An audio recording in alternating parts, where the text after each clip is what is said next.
One night, around 495 BC, a Greek woman in Athens named Agariste jolted out of sleep, shocked by what she had just seen in a dream. The historians Herodotus and Plutarch tell us that this dream portended great things to come. In the dream, Agariste screamed in pain as she labored in childbirth. But after the agony of childbirth subsided, she looked up into the midwife's arms. In them, she didn't see a human baby, but a lion. The story of Pericles, son of Agariste, is the story of one of the greatest leaders in the golden age of Athens. His story illustrates a cherished virtue, the virtue of benevolence.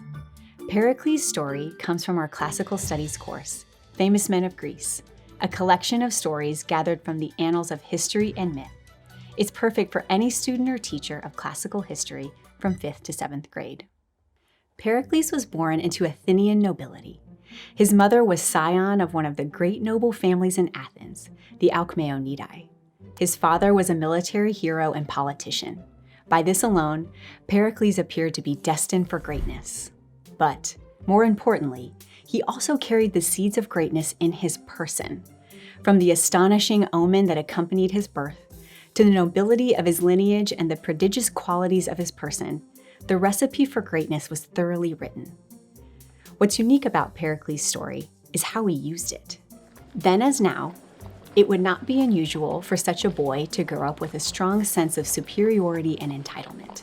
We can easily imagine that he would follow the typical path: pursuit of power, wealth, and personal aggrandizement. He did indeed become the lion his mother had dreamed, but he managed to possess the grandeur without the savagery. We can perhaps best understand Pericles' unique personality in contrast to his rival, Cimon. Many thought that Cimon would be a strong leader. He was made the admiral of the Athenian navy after distinguishing himself by fighting with bravery at the Battle of Salamis. He then roamed the seas, clearing the Mediterranean of pirates who marauded wary Athenian merchants. When he finally returned to Athens, he had tamed the seas and collected massive amounts of wealth from pirates. Though Cimon was undoubtedly a strong leader, the historian Thucydides speculated that Cimon won the Athenian people's favor through impressing the aristocratic class with his might and lavishing them with gifts from his bounty. Pericles, however, won the affection of the Athenians in another, more noble way. Utilizing his family's connections and their position in Athenian society, Pericles maintained a great deal of social sway in Athens. Surrounded by fellow leaders who were fixated on securing personal gain and status, Pericles' leadership was marked by benevolence and wisdom. For instance, before Pericles gained authority, it was common for anyone accused of a crime in Athens to be convicted by a single judge, something that often led to unfair trials.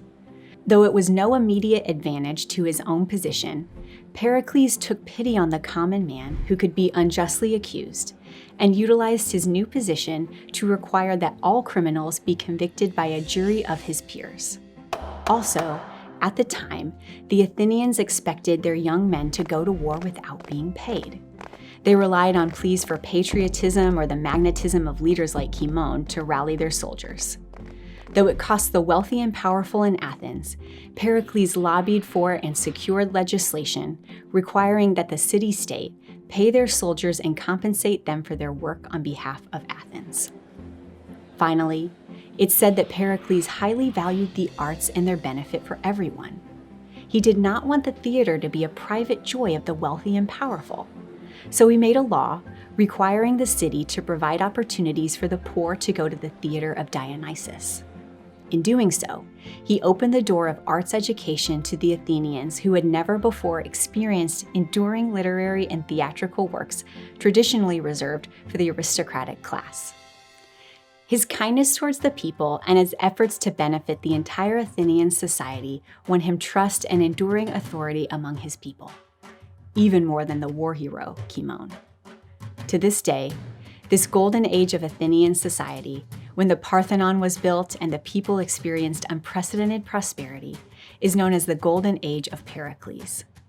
But it was as this unprecedented prosperity met its bitter end that Pericles' benevolent character shone the brightest. At the end of Pericles' reign, the Athenians' rival, Sparta, began to grow jealous of her wealth and might. This jealousy became a conflict when the Athenians joined a war between two neighboring city-states, and Sparta joined the opposing side. This conflict grew into a fight that raged for 27 years called the Peloponnesian War. When Sparta came to attack Athens with 60,000 men, Pericles encouraged his people to retreat behind their city walls. There, the Athenians could depend on the long walls that ran from Athens all the way to the port of Piraeus to preserve their supply chain indefinitely. Pericles was right.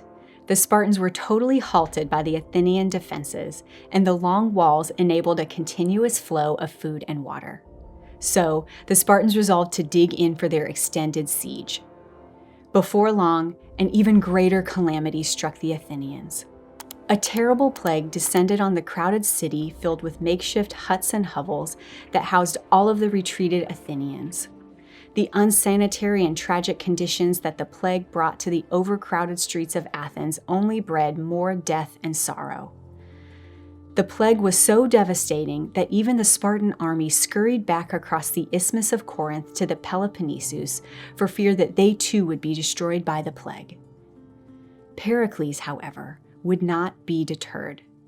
Though he could have easily retreated to his home, he bravely and kindly went about his regular duties. He led his people despite the threat to his own life, openly walking among the sick and weak to encourage them to persevere. Pericles continued on his course cheerfully, though many people who were close to him had succumbed to the dreaded disease. Legend has it that he never showed any sorrow until his favorite son died, and he laid the funeral wreath on his lifeless corpse. Soon enough, Pericles contracted the plague himself. As he lay on his deathbed, his followers sat around him praising him for the prosperity they had enjoyed during his time in office. He answered them, reflecting on what he cared about most in his life, the kindness he had shown his citizens. He said, "What you praise in my life has been due to fortune. I deserve no credit for it. That of which I am proudest is that no Athenian ever wore mourning because of anything done by me." Pericles' story illustrates one of the greatest virtues that could mark a leader, the virtue of benevolence. The great theologian St. Augustine once said, "The work of virtue is the good use of those things which we are capable of using wrongly." In the course of history, power and wealth have often been the weapons of evil men. But during the Periclean age, the people of Greece had a lion for a leader who, through the specific virtue of benevolence, used what he had for good purposes. Perhaps none of us will be a lion-like leader whose actions bring about unprecedented prosperity and gladness for our countrymen. But we all have something to give, and we all have only one chance. Whether our words or our belongings, our talents or our time, we have been entrusted with things that might be used for evil purposes, and we have the responsibility to put them to good use. Pericles' life illustrates the virtue of benevolence in a remarkable way. He rose above his rival Cimon and became the greatest Athenian politician who ever lived by earnestly pursuing the good of his people. Thanks for joining us today. If you like what you saw, please drop a like or a comment below. And if you'd like to learn more about characters like Pericles, you can check out the Famous Men of Greece book, only from Memoria Press.